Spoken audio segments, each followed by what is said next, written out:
भगवद गीता में श्री कृष्ण की बताई ये 5 बातें दिमाग में बैठा लें, कभी नहीं उलझेंगे रिश्ते। महाभारत के समय भगवान श्री कृष्ण द्वारा अर्जुन को दिए गए उपदेश भगवद गीता के रूप में आज भी उपलब्ध है। यह जीवन के विभिन्न पहलुओं पर ज्ञान और मार्गदर्शन प्रदान करता है, जिसमें रिश्ते भी शामिल हैं। ऐसे में संबंधों को सुधारने के लिए इसके यहां बताए गए उपदेश आपके बहुत काम आ सकते हैं। जीवन में रिश्तों का महत्व समय पर समझ जाना बहुत जरूरी है, क्योंकि इसके बिना धन दौलत और सब सुख सुविधाओं के बाद भी व्यक्ति हमेशा अकेला और अभागा ही रहता है। अक्सर व्यक्ति उन लोगों की कद्र करना भूल जाता है जो लोग उसे रिश्तों के रूप में मुफ्त में मिल जाते हैं, जिसका परिणाम जीवन के आखिरी पल्लों में दिखता है, जब व्यक्ति इस पर आंसू बहाने के अलावा कुछ नहीं कर पाता है। यदि आप इस तरह के दुर्भाग्यपूर्ण अनुभव से बचना चाहते हैं, तो समझदारी इसमें ही है कि वक्त रहते अपने रिश्तों को मजबूत करने पर ध्यान दें। इसमें भगवद गीता में भगवान श्री कृष्ण द्वारा दिए गए ये 5 उपदेश आपका मार्गदर्शन कर सकते हैं। आत्मबोध भगवद गीता में बताया गया है कि सच्चा ज्ञान आत्म साक्षात्कार से शुरू होता है। इसलिए जरूरी है कि हर व्यक्ति सबसे पहले खुद को गहरे स्तर पर समझे, क्योंकि किसी के साथ व्यक्ति एक स्वस्थ संबंध तभी बना सकता है जब वह खुद की इच्छाओं, भय, शक्तियों और कमजोरियों की समझता हो।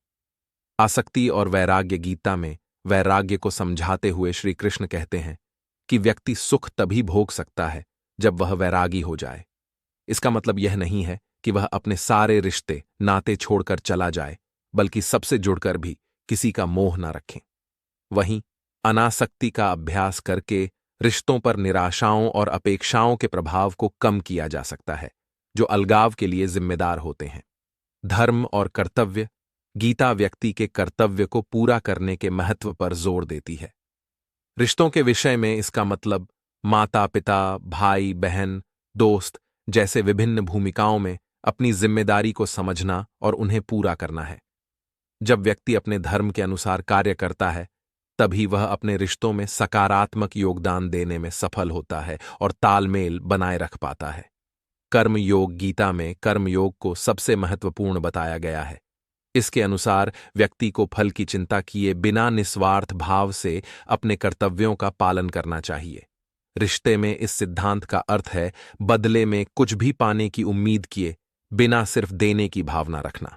ध्यान रखें, जब हम प्रेम और निस्वार्थ भाव से कार्य करते हैं तो हमारे रिश्ते अधिक वास्तविक और कम लेन देन वाले होते हैं।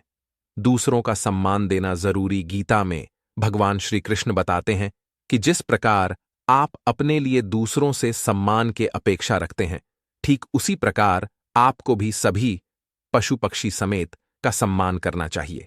इसमें छोटे बड़े का भेद नहीं करना चाहिए।